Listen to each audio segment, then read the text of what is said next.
আমি প্রমোশন করিয়ে দিতে চাইছি আর আমি ডিলও করেছি, কিন্তু আপনার সাথে ডিল করার আগে আমি শ্রাবণ সাহেবের সাথে ডিল করেছি, তাই প্রমোশনটা আপনার না, আমি ওনাকেই করে দিব। কিন্তু ম্যাম কেন? ডিল তো আপনি আমার সাথে করেছেন, কিন্তু ওর প্রমোশন কেন হবে? ওর প্রমোশন কেন হবে তাহলে শুনুন। কি? আরে বোতাম কেন লাগাচ্ছ?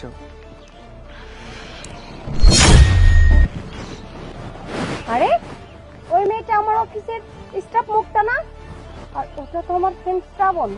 আচ্ছা শোনো না, আমার না বাসায় কাজ আছে। বাসায় কাজ আছে, চলে যাবে? হ্যাঁ চলে যাবে। ওরা এখানে কি করছে না দেখতে হবে। এই নাও ফোন। আরে শ্রাবণ, তুই এখানে? আরে তুই কিরে, কেমন আছিস? হ্যাঁ আমি ভালো আছি, কিন্তু বলতো তোর সাথে যে মেয়েটাকে দেখলাম ওই মেয়েটাকে, ও তো আমার ওয়াইফ। মানে ওই মেয়েটা